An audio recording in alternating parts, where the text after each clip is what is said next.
아멘. 우리는 지난 주간 남유다 왕국의 3명의 왕들을 묵상했습니다. 월요일, 화요일, 수요일은 요아스라는 왕을 묵상했고요. 그리고 목요일, 금요일은 아마샤라는 왕을 묵상했습니다. 그리고 어제는 우시야라는 왕을 묵상했고요. 그러니까 한 주간 우리는 3명의 왕을 묵상하며 한 주를 보냈습니다. 근데 놀라운 것이 하나 있었습니다. 물론 그 외의 왕들도 유사합니다만 그 왕들이 너무나 동일하게 가지고 있는 공통점이 하나 있었어요. 그래서 무엇이냐면 그의 왕으로서의 사역의 초반기에는 굉장히 훌륭하고 또 성실하고 또 성공적으로 왕의 직분을 감당하다가 그들이 어느 정도 나라가 강성하여지고 그리고 평안을 찾고 그리고 어느 정도 군사적으로도 안정이 되어지자 그들이 즉시 교만해질 뿐만 아니라 하나님을 떠나는 모습을 보게 되는 것이죠. 여러분, 오늘 본문을 읽은 우시야 입장에서 보면 아버지가 아마샤요, 그의 할아버지가 요아스이죠. 요아스의 생애와 삶 너무나 잘 알고 또 특별히 아마샤는 우시야를 섭정했습니다. 16년이나. 그래서 너무나 아버지의 모습도 또렷이 보아왔을 것이죠. 그럼에도 불구하고 우시야 역시 예외 없이 하나님의 음성, 하나님의 곁을 떠나고 마는, 그래서 정말 저주받은 문둥병. 여러분, 문둥병은 특별히 성경에서의 문둥병에서 하나님이 예표로서 상징으로 주시는 문둥병은 굉장히 큰 저주의 병입니다. 다른 것보다도 문둥병은 진영 밖으로 쫓아내서 공동체와 완전히 격리되어지는, 그것보다 더 큰 저주는 없습니다. 구원의 공동체와 완전히 분리되어서 진영 밖으로 나가야 하는 뿐만 아니라 절대 제사에 참여할 수 없습니다. 요즘 우리의 표현대로 하면 예배에 참여할 수 없습니다. 예배에 참여할 수 없다는 것은 정말 자기의 죄를 자각하고 하나님 앞에 돌이키고 회개하는 기회를 아예 원천적으로 가질 수 없다라는 것이죠. 문둥병은 저주입니다. 근데 우시야도 역시 예외 없이 그 인생의 후반기를 그 저주스러운 문둥병과 함께 쓰러져 갈 수밖에 없었다라는 것이죠. 왜 그랬을까요? 오늘 이 시간 묵상하기를 원하는 것은 우리가 함께 나누는 목적은 무엇이냐면 그들이 왜 그럴 수밖에 없었는가입니다. 왜 그랬는가? 그리고 그렇다면 우리는 어떻게 해야지 끝까지 하나님 앞에서 온전한 승리를 거둘 수 있을 것인가에 대해서 묵상하기를 원하는 것이죠. 여러분, 언제나 세상에서도 그렇습니다. 출발이 중요한 만큼 결론이 중요하다. 아니, 오히려 시작보다 끝이 중요하다. 이런 얘기를 우리는 많이 하죠. 신앙에 있어서만큼은 절대적입니다. 신앙에 있어서만큼은 시작은 사실 중요하지 않습니다. 오히려 시작이 아니라 우리에게서 절대적으로 끝만이 더 중요합니다.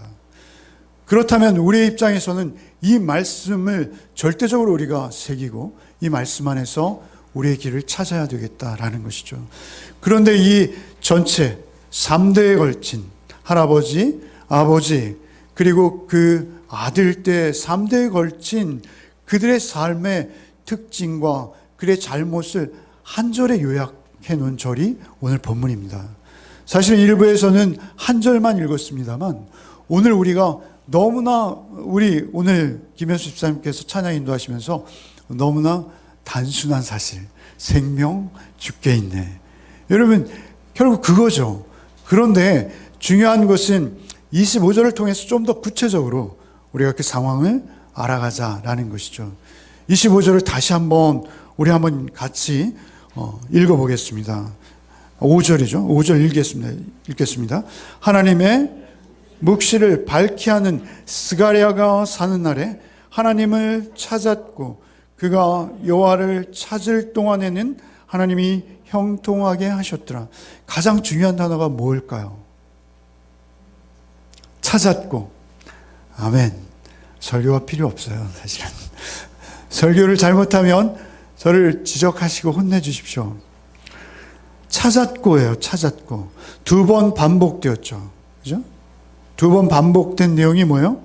하나님의 묵시를 밝게 하는 스가랴가 사는 날에 하나님을 찾았고, 그가 여호와를 찾을 동안에는 하나님이 형통하게 하셨더라. 스가랴가 사는 날도 중요한데 그 사는 날 동안의 특징은 무엇이냐면 여호와를 찾았다라는 것입니다.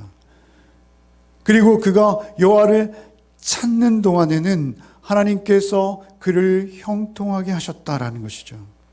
여호와를 찾는다는 게 도대체 무엇일까요? 여호와를 찾는다라는 것은 조금 막연하게 우리에게 들릴 수 있어요. 다른 성경의 번역본들은 이렇게 번역했습니다. 스가랴가 사는 날에 하나님의 뜻을 찾았고 하나님의 뜻을 찾는 동안 하나님이 형통하게 하셨더라. 그러니까 하나님을 찾는다라는 것은 내 삶 속에서 하나님의 뜻을 찾는 거예요. 하나님의 뜻을 찾는 거예요. 다른 성경본에는 하나님을 구하였고 하나님을 구하는 동안 이렇게 번역했어요. 결국 부연하자면 하나님을 구하고 찾고 하나님의 뜻을 발견하기 위해서 우리의 마음과 정성을 모으는 동안, 그죠? 그러니까 하나님을 구하고 하나님을 찾아 하나님의 뜻을 알고 그 뜻대로 순종하는 삶을 살기 위해 최선을 다하는 동안 그가 형통할 수 있었다라는 것이죠. 그러니까 결국 하나님을 찾는다는 것, 이것이 우리의 삶에 있어서 가장 중요한 요소라는 것입니다. 그런데 그것이 스가랴가 살아있을 동안에만 그랬다는 거예요. 그게 우시아의 비극인 것이죠. 스가랴가 살아있을 동안만 그가 하나님의 뜻을 찾고 하나님의 뜻을 두려움으로 쫓을 수 있었다라는 것이 그의 비극이었다라는 것이죠. 여러분, 이미 말씀드렸습니다만 우리가 지난 한 주간 묵상한 월요일부터 수요일까지 한 사람의 생에 가장 중요하죠. 분량도 많아요. 요아스, 그리고 그 다음에 아마시아, 그리고 오늘 우리가 묵상하는 우시아, 어제 묵상한 그 이 세 사람 중에 요아스를 먼저 우리가 좀 정리할 필요가 있어요. 요아스도 역시 마찬가지입니다. 우시아는 스가랴가 살아있을 동안만 하나님을 찾았어요. 그런데 요아스 역시 여호야다라는 선지자, 제사장, 그 여호야다라는 그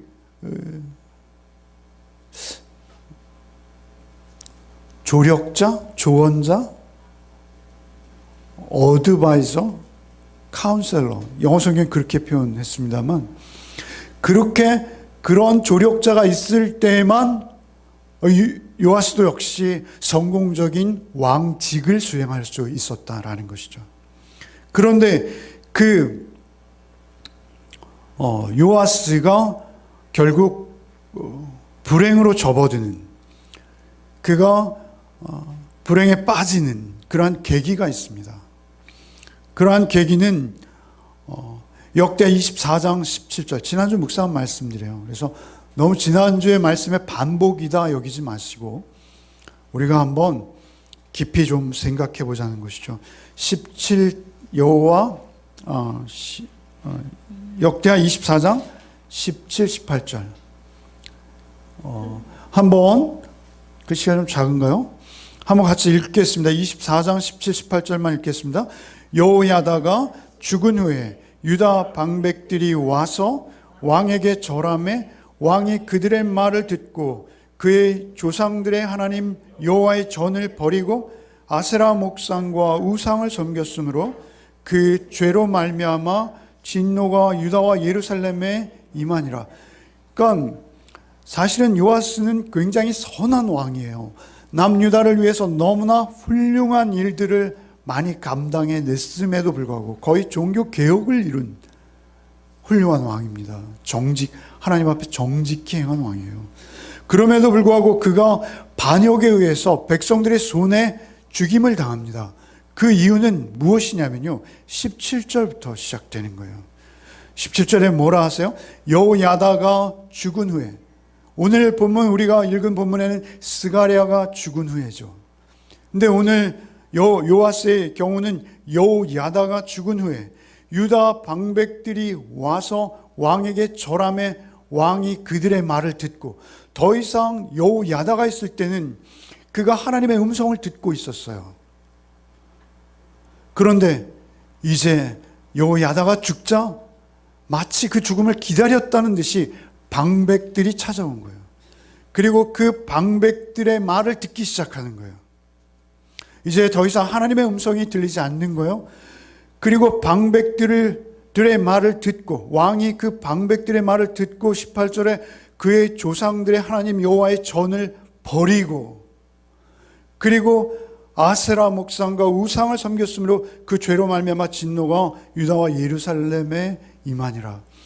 그 한 사람만이 아니라 남유다 전체가 죄로 빠져버리는 비극적인 모습을 볼 수 있는 것이죠. 여러분, 방백들이 도대체 그에게 무슨 말을 했을까요? 방백들이 와서 권한 것은 자기의 정치적 실리와 이익을 찾기 위해서 굉장히 현실적인 충고들을 했을 거예요. 그리고 요아스는 역시 그 충고들이 자기에게 너무나 유익하게 여겨졌기에 그 말을 따르기 시작한 것이죠. 여러분, 우리가 하나님을 섬기고 하나님을 믿고 의뢰하며 하나님을 의지한다는 것은 오직 한 마음으로 하나님을 순전히 섬기는 거예요.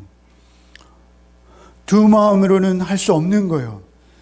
우리에게 이미 두 마음이 있다는 것은 무엇입니까? 하나님은 계시지 않다는 것입니다. 유다가 하나님을 섬기지 않은 적은 없어요. 이스라엘이 하나님 앞에 제사 드리지 않은 적은 역사상 단 한 번도 없습니다. 그들이 망하기까지, 그들이 나라가 멸망하기 전까지 제사는 멈추지 않았습니다. 그런데 그들에게 우상을 섬겼다는 표현이 너무 자주 등장하고 있는 것이죠. 그것은 무엇입니까? 그들이 제사만 드리고 있었던 것이죠. 그들의 마음이 두 마음이었고 그들의 귀에는 방백의 이야기만 쩌렁쩌렁 들려오고 있었던 것입니다. 뿐만 아니라 그 요아스의 아들 아마샤도 동일한 길을 걷고 있어요. 여러분, 우리 지난주에 이미 나눴습니다만 아마샤가 왕직을 이어받았을 때 초기에는 말이죠, 자기 아버지를 죽인 요아스를 반역하여 그를 죽여버린 반역자들을 말이죠, 용서합니다. 아들들을 용서합니다. 여러분, 원래 동서양을 막론하고요, 국가의 특히 전제군주에서 왕권에 도전하는 그 세력들이 구체적으로 발견되면요, 3족을 멸하는 것이죠. 9족까지 멸하죠. 그런데 하나님의 율법에 그것을 금지했기 때문에 얼마나 상위법인지 몰라요. 이미 수천 년 전에 말이죠, 연좌제하면 안 된다는 것이죠. 그래서 그 아비가 지은 죄 아들에게 묻지 않는 거예요. 그래서 율법에 순종해요. 얼마나 자기의 감정을 누르는 거예요. 자기를 내려놓는 것입니다. 그런가 하면 그가 전쟁을 일으키러 나갈 때도 자기의 군사들의 수요가 모자란다라고 여겨서 10만 명을 구워줘 은 100달란트 3.4톤의 은, 그때 당시에는 은화였어요. 금화가 아니라. 여러분, 엄청난 천문학적인 액수의 돈을 지불하고 10만 명을 구워왔는데 어떤 하나님의 사람이 그것을 반대하자 즉시 돌려보내는 것이죠. 순종하는 것입니다. 회개하는 것입니다. 돌이키는 거예요. 그런데 그가 변하는 것이죠. 변하는 것은 무엇입니까? 역대하 25장 16절. 이것은 그의 할아버지의 나쁜 의미, 부정적 의미에서의 터닝 포인트예요. 하나님을 향하고 있다가 세상을 향하는 것이죠. 그런가 하면 지금 우리가 읽는 것은 이제 아마샤죠. 한번 같이 읽겠습니다. 16절 읽겠습니다. 선지자가 아직 그에게 말할 때 왕이 그에게 이르되 우리가 너를 왕의 모사로 삼았느냐 그치라 어찌하여 맞으려 하느냐 하니 선지자가 그치며 이르되 왕이 이 일을 행하고 나의 경고를 듣지 아니하니 하나님이 왕을 멸하시기로 작정하실 줄 아노라 하였더라. 그러니까 그가 하나님의 사람, 어떤 하나님의 사람이 왔을 때는 군사마저, 자기의 돈으로 산 군사마저 물리던 그가 어느 날 갑자기 또 하나님의 사람이 와서 이제 다시 돌이킬 기회를 주셨는데 그것은 하나님의 은혜와 긍휼입니다. 그런데 그 은혜와 긍휼을 힘입어 돌이키려 하지 않을 뿐만 아니라 그를 닥치라 이렇게 말하는 거예요. 이것은 선지자가 아직 그에게 말할 때 왕이 그에게 이르되 그가 너를 왕의 모사로 삼았느냐? 내가 너를 내 참모로 두었어? 모사라는 것은 역시 어드바이서, 카운셀러 이런 거예요. 모사로 삼았느냐? 그치라 어찌하여 맞으려 하느냐? 왕이 때린다는 건 뭐예요? 죽음을 의미하는 거예요. 너 죽을래? 이렇게 말하는 것입니다. 그러자 그가 말을 그칠 수밖에 없는 것이죠. 분명하고도 명료한 메시지가 그들에게 날마다 들려오는데도 불구하고 그들이 왜 그것을 듣지 못할까요? 두 마음입니다. 역시 그도 자기에게 유리한 그 어떤 것들이 하나님으로부터 그의 방향을 돌려놓는 거예요. 자기에게 절대 유리하다고 여겨지는, 여러분 우리의 삶이요 넘어지는 때는요 고난의 때가 아닙니다. 오히려 여러분 우리 삶이 아주 그리스도인의 경우는 그렇습니다. 세상 사람이 아니라 세상 사람들은 고난이 오면 스스로 포기하기도 하죠.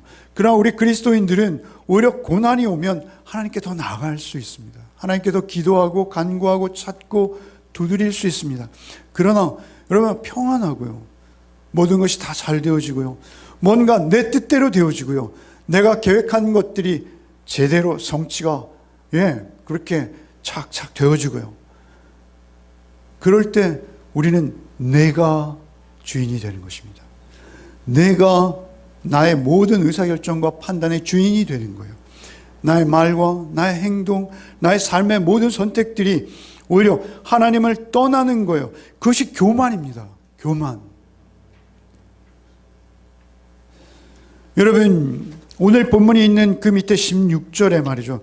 그가 강성하여 지며 그의 마음이 교만하여 악을 행하여. 그가 강성하여 지는 것이 저주인 거예요. 오히려 형통할 때 더 우리가 삼가해야 돼요. 그래서 바울 사도께서는 신약에서 너희가 선줄로 하느냐? 넘어질까? 조심하라 하는 거예요. 우리가 섰다라고 여겨지는 그 순간 우리는 더 깨어서 나에게 집중할 것이 아니라 나에게 유리한 그 어떤 것 내지는 어떤 사람에게 집중할 것이 아니라 하나님께 집중해야 됩니다. 그것은 굉장히 어려운 거예요. 오히려 우리가 그 교만을 내려놓는 것, 오늘날 우리 한국교회의 문제, 소위 그리스도인 대통령, 그리스도인 총리, 그리스도인이 되어서 무언가가 되었을 때 그때가 더 중요한 거예요. 되는 과정이 중요한 것이 아니라 되고 나서가 중요한 거예요. 되고 나서 하나님의 순전한 종으로서 내 뜻을 내려놓고 하나님의 뜻 앞에 무릎 꿇는 것 어려운 것입니다. 왜냐하면 자기를 포기해야 되기 때문에 그렇습니다. 그러나 그것이 맞는 거예요. 그것이 옳은 거예요. 우시아 역시 그렇습니다. 우시아 형통할 때 넘어져요. 여러분 오늘 우리가 한 절을 읽고 그리고 16절 5절을 읽고 6절부터 15절까지를 건너서 16절부터 읽었지 않습니까? 그런데 사실 6절부터 15절까지의 내용은 뭐냐면요 우시아가 형통했던 내용이에요. 읽어보시면 너무나 완벽하고 화려합니다. 군사적으로, 경제적으로, 그리고 군대의 조직, 성을 건축하고 건설, 그런가 하면 무기를 발견하고 성벽을 든든히 하고, 그래서 적들이 그 소문만 듣고 그들에게 조공을 드리고 하나님의 기이한 도우심이 있었다, 이렇게 말해요. 기이한 도우심이라는 표현은요, 그것은 자기 힘으로 하는 게 아니에요. 그것은 초월적인 어떤 힘이 그에게 작용했다라는 것입니다. 여러분, 그토록 순수하고 순결한 온전한 신앙의 모습으로 그가 하나님의 종으로서 그 삶을 감당할 때 그의 주변은 놀랍도록 안정되어지기 시작했고 그는 강성해졌습니다. 주변국에서 요청하지 않은 조공이 올 정도로 강성해졌습니다. 그러자 그는 제사장이 하는 일을 자기가 하려고 덤벼드는 것이죠. 여러분, 그것이 사람입니다. 여러분, 왕은 말이죠, 제사장보다 높을까요? 높고 낮음은 중요한 게 아니죠. 그러나 우시아는 자기가 충분히 제사장의 지위와 권한을 뛰어넘는다라고 여겼기에 분향하지 않았겠어요? 당시 고대 근동의 왕들은 신의 아들이라고 여겨졌습니다. 자기 주변국에 있는 모든 왕들은 신의 아들로 여겨졌어요. 그래서 제사장은 자기 수하에 있는 비서관 정도 수준이죠. 그러나 이스라엘은 그렇지 않습니다. 제사장은 중재자입니다. 하나님과 왕, 심지어는 왕일지라도 모든 백성 사이에서 중재하는 역할을 하나님께서 그에게 감당토록 주신 거예요. 그들도 하나님 앞에서 짐승의 피로 성결함을 힘입어 백성들의 죄를 대속하는 그 일에 수발들고 있는 거예요. 그런데 그 제사장들의 권한이나 그가 갖는 영광, 그가 갖는 역할마저 자기가 받아버리고 자기가 소유하기를 원한 것이죠. 욕망입니다. 그런데 다른 욕망들은 하나님께서 돌이키게 하실 수도 있고 기회를 주시기도 하세요. 그러나 이 욕망만큼은 참으로 돌리기 어렵습니다. 어쨌든 그는 그의 아버지, 그의 할아버지와 같이 동일한 길로 하나님을 떠나기 시작한 것이죠. 스가랴가 죽자 그가 이제 더 이상 하나님을 찾는 자가 아닌 것이죠. 여러분, 자기가 가서 제사장만 하는 분향을 드리는데 하나님께 더 열정적인 거 아닌가요? 하나님을 더 열심으로 섬기는 거 아닌가요? 그렇지 않다는 것입니다. 인간이 하나님 앞에 나갈 때의 모습, 그것은 변하지 않는 철칙이 있습니다. 우리가 예배의 자리로 나간다는 것, 그것은 무엇이냐면 우리가 하나님 앞에 있다는 것을 전제하고 나가는 것입니다. 우리는 모두 죄인일 뿐입니다. 제사장도 죄인일 뿐이에요. 여러분, 스가랴가 우시아에게 멘토가 될 수 있었던 것은 그가 상담자가 되고 조력자가 되고 충고자가 될 수 있었던 것은 하나님을 경외하도록 가르친 거예요. 하나님을 두려워하도록 가르친 거예요. 하나님 앞에서만큼은 두려울 수밖에 없는 것입니다. 그런 언제나 하나님 앞에 강성하게 하신 하나님의 은혜를 기억하며 겸손히 중재자를 힘입어 나가야 되는 거예요. 여러분, 우리 사회 한때 그 멘토라는 단어가 굉장히 유행했죠. 여러분, 내가 정치를 하게 된다 그러면 멘토가 중요해요. 그죠? 정치인으로서 데뷔할 때 멘토는 자기 전체 정치적인 생명을 좌우하는 것입니다. 내가 어느 편에 속하는가, 그리고 누구를 나의 스승으로 삼는가. 여러분, 과학도가 되어서 과학자가 된다는 것 동일합니다. 과학자가 된다는 것은 내가 앞으로 감당할 연구, 내가 저술을 해야 되는 논문들, 이것들을 그 지도해주는 지도 교수의 역할이 굉장히 중요하죠. 그 지도 교수의 역할, 그 지도 교수를 선택하는 것이 사실은 그의 장래의 전부라고 볼 수 있죠. 멘토는 중요합니다. 직장에서 동일합니다. 사업도 아마 동일할 거예요. 그러니까 모든 면에서 나보다 지적인 수준이나 경험치가 나와 비교할 수 없도록 높은 상대, 그러한 자들의 충고와 격언을, 지도를 받는 것 무시할 수 없습니다. 여러분, 성경도 동일합니다. 성경을 해석하고 이해하고, 그리고 우리의 신앙의 선진들, 그 가운데서 우리가 성경의 바른 해석과 적용을 위해서 멘토는 절실한 거예요. 필요한 거예요. 그러나 신앙에 있어서 한 가지 조심할 게 있습니다. 세상과 다른 점이 있습니다. 그것은 무엇이냐면 신앙은 절대 실패할 수 없다는 것입니다. 실패해서는 안 된다는 것입니다. 돌아올 수 있는 길이 없다는 거예요. 그래서 하나님께서는 직접 하나님 자신이 멘토가 되기를 원하시는 거예요. 그래서 중재자를 둘 뿐입니다. 중재자인 거예요. 우시아는 스가랴를 보아서는 안 되는 거예요. 요아스는 여호야다만을 보아서는 안 되는 거예요. 여러분도 저를 보아서는 안 되는 거예요. 그냥 중재자일 뿐이에요. 내가 가야 되는 거예요. 내가 붙들어야 되는 거예요. 내가 찾아야 되는 거예요. 스가랴가 있을 동안에만 찾는 것이 아니라 스가랴가 없어져도,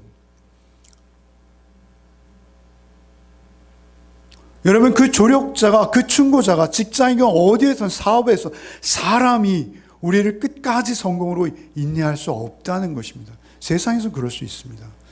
그러나 우리의 믿음, 우리의 신앙에 있어서만큼 우리의 멘토는 오직 예수 그리스도 한 분이십니다. 한 분이세요. 그분께 우리를 향하도록, 여러분, 그 멘토는 저에게도 수없이 많아요. 훌륭한 우리의 신앙의 선배들, 그분들이 남겨놓은 저술들, 그런 것들이, 그 논문들이 우리를 바른 방향을 향하게 해주는 조력자가 될 수는 있습니다. 그러나 우리가 그것으로 인해서 답을 얻지는 못합니다. 오직 기록된 말씀을 통해서 성령의 도우심으로 주의 음성을 끊임없이 들어야 돼요. 그것이 여호와를 찾는 동안입니다. 여호와를 찾는 동안. 우리 한국교회의 문제는 조력자들이, 중재자들이 하나님의 자리에 서버린 것이죠. 우리의 문제도 동일합니다. 우리가 돌이킬 수 없는 인생 가운데서, 여러분, 우시아는 스가랴가 지시하는, 스가랴가 찾도록 도와주는, 그 하나님을 찾고 또 찾아야 되는 것이죠. 우리가 무엇이나 어떤 것을 쫓는, 어떤 사람을 쫓는 것이 아니라 오직 하나님을 찾고 또 찾는 거예요. 요아스도 아마시아도 우시아도 시작은 굉장히 창대했으나 그들은 결국 사람을 보았고, 그리고 끝까지 하나님만 찾거나 하나님 앞에 온전히 서 있을 수 없었다는 것이죠. 결국 넘어졌다는 것이죠. 여러분, 예수께서만 오직 내가 누구인지를 알게 하십니다. 예수께서만 오직 내가 어느 방향으로 향해야 하는지를 일러주십니다. 여러분, 분양한다는 것이 무엇이 그리 큰 죄인가? 이미 한번 말씀드렸습니다만, 여러분, 이 제사장은 특별한 직분이라는 것도 말씀드렸어요. 중보자.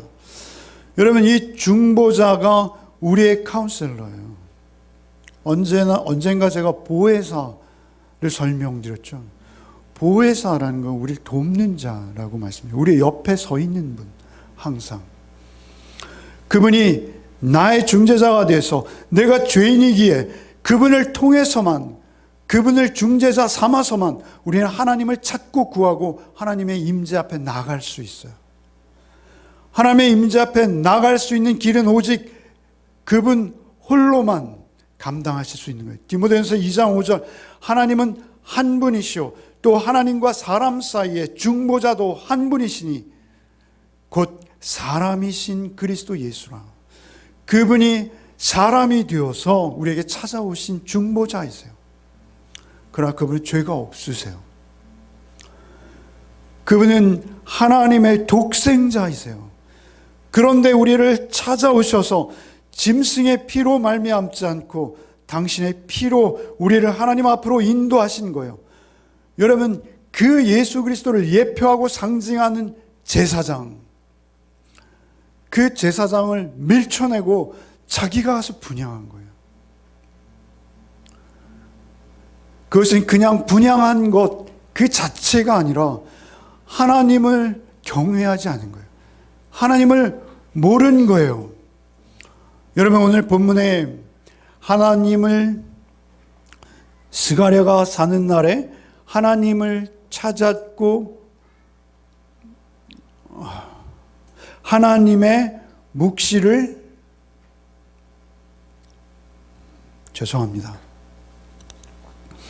하나님의 묵시를 밝히 아는 스가랴가 사는 날에, 이렇게 기록하죠. 하나님의 묵시를 밝히 아는 스가랴. 묵시라는 단어 제가 말씀드렸어요. 그 묵시라는 단어가 70인역과 그 외의 사본들, 여러분 드린 호쿠마에 주석되어 있어요. 이 해석을 공동번역은 다르게 해요. 어떻게 합니까? 하나님을 두려워하는 교훈을 주는 스가랴. 하나님의 묵시를 밝히 하는 스가랴가 아니라 하나님을 두려워하는 교훈을 주는 스가랴. 여러분, 공동번역만이 아니라 우리말 성경에는 하나님을 두려워하도록 가르쳐준 스가랴. 여러분, 거기는 그냥 단순히 인간이 가서 분향하는 자리가 아니었어요. 거기는 하나님께서 특별한 사명을 부여하신 중재자가 그들의 죄를 가지고 나가서 향을 사르는 자리였어요. 그래서 그 분향은 예수 그리스도를 예표하는 거예요. 역시 우리가 분향은 기도라고 말씀드리지 않았습니까? 우리가 예수 그리스도의 이름을 빌어서 기도하는 거예요. 그때 우리의 기도가 하나님 앞에 이르를 수 있는 거예요. 그것이 뜻하는 바가 무엇일까요? 하나님의 뜻은 무엇일까요? 그것은 우리가 죄인이라는 것과 내가 이러한 죄인의 몸으로 절대 하나님 앞에 언제든지 홀로 나갈 수 없는 자라는 것을 아는 거예요.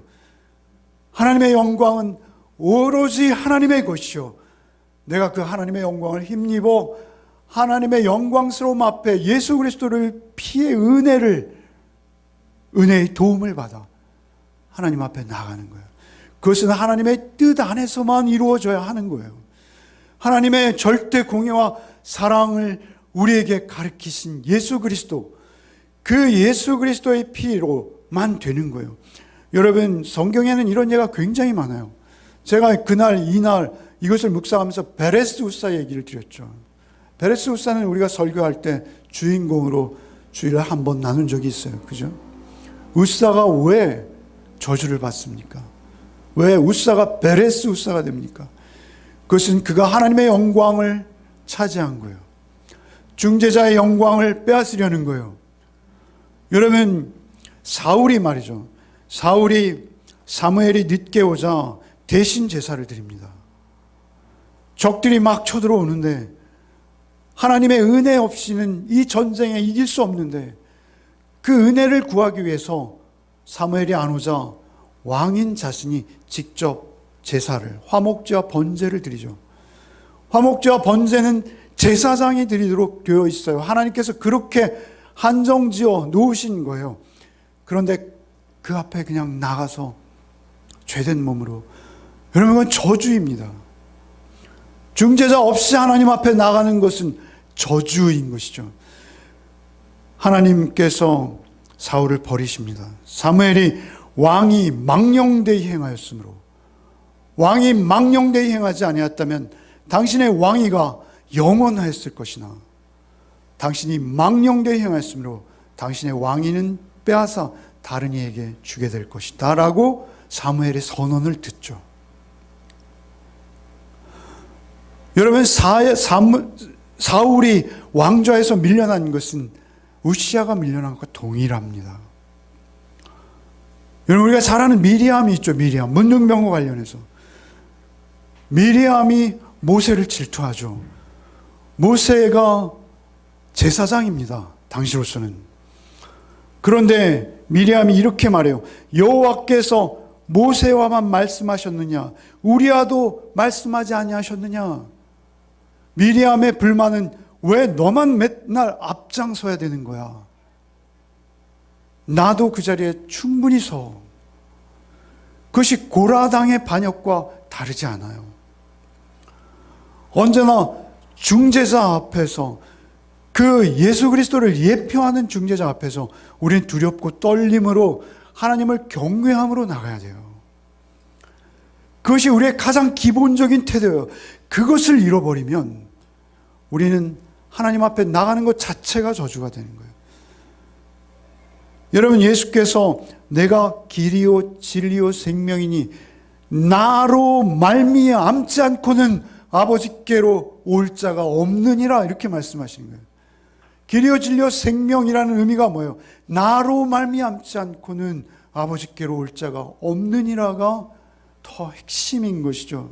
주님만을 길 삼아야 되고, 주님만을 생명 삼아야 되고, 주님을 통하지 않고 우리가 하나님께 나아갈 수 없다는 것입니다. 그런데 그 길은 너무 두려운 거예요, 여러분.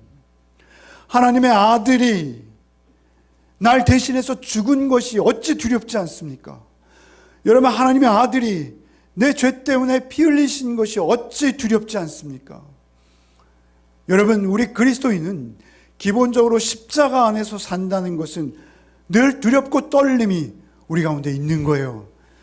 그래서 내 못된 옛 자아와 죄성이 내 안에 꿈틀거리며 불의와 타협하고 사랑을 외면하는 그 순간, 그 순간마다 우리를 치유하시고 우리를 돌이키시는, 만약 우시아가 말이죠, 분향하려 할 때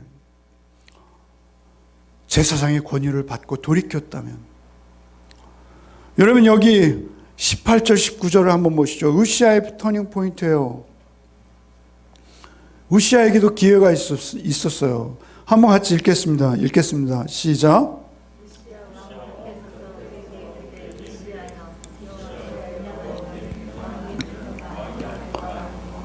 오직 분향하기 위하여 구별함을 받은 아론의 자손 제사장들이 할 바니 성소에서 나가소서.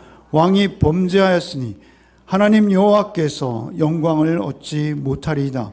우시아가 손으로 향로를 잡고 분향하려 하다가 화를 내니 그가 제사장에게 화를 낼 때 여호와의 전 안 향단 곁 제사장들 앞에서 그의 이마에 나병이 생긴지라. 여러분, 분향 향단을 잡고 있어요, 그 손은. 그리고 뒤를 돌아봤어요. 그리고 화를 내었어요. 여러분, 즉시 그가 향단에서 손을 떼어 분향하던 일을 멈추고, 여러분, 제사장 80명과 함께 갔어요. 왜? 너무나 두렵고 떨리거든요. 그리고 왕이여 멈추소서라고 말하는 건 생명을 거는 거예요. 왕이 자기가 직접 분향하려 하는 그 자리에 사람들의 이목이 있는데 왕이여 멈추소서 하는 건 왕권에 도전하는 것으로 여겨졌을 것입니다. 그들에게 오히려 반역으로 여겨질 수도 있어요. 제사장들 80명도 목숨을 걸고 왕에게 간언하는 것입니다. 그런데 그는 향단에 손을 대고 돌아서면서 화를 내고 있어요. 그가 돌이킬 수만 있었다면. 여러분, 우리는 늘 그런 거예요. 우리의 인생이, 우리의 삶이 그들의 이 부정적인 포인트를, 세 구절을 지난주 여러분이 다 묵상한 말씀 안에 있어요. 여러분, 다시 한번 이 말씀들을 곰곰이 새기셔야 합니다. 왜 그들이 그랬을까? 왜 그들이 그 하나님의 은혜와 자비와 그 긍휼하심을 힘입지 못하고 하나님을 향해 등을 보였을까? 두 마음입니다. 그들의 마음에 자신의 유리함과 자신의 계산을 쫓아서 하나님의 공동체와 하나님의 말씀 앞에서 그들이 교만하였을 때 하나님도 그들을 더 이상 어찌하실 수 없었다라는 것입니다. 여러분, 우리에게 있어서 가장 중요한 것은 하나님은 하나님이시고 나는 죄인이라는 것입니다. 늘 십자가를 짊어지고 내 뜻을 하나님 앞에 굴복시키며 하나님의 절대의와 공의 앞에 내가 늘 돌이키는 삶. 우리는 우리의 삶 속에 늘 넘어져요. 아내에게 넘어지고, 직장에서 넘어지고, 내 마음속에서 음란함으로 넘어지고, 우상을 섬기고. 여러분, 넘어지지 않는 자는 어느 누구도 없습니다. 넘어질 때마다, 그 향단 위에 내 손이 올라가 있을 때마다 우린 돌이켜야 돼요. 그때마다 예수 그리스도의 죽음을 여러분 되새기셔야 돼요. 그분의 희생을, 그분의 십자가의 피 흘리심 앞에 두려움을, 경건함을, 경외함을 회복하셔야 합니다. 그럴 때 우리는 그리스도인입니다. 그럴 때 우리의 삶이 하나님 앞에서 구별되어질 수 있습니다.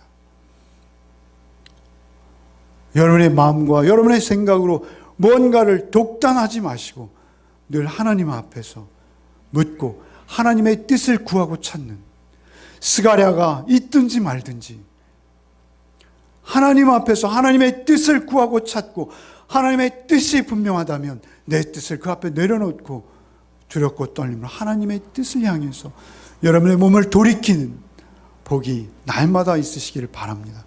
그것이 겸손입니다.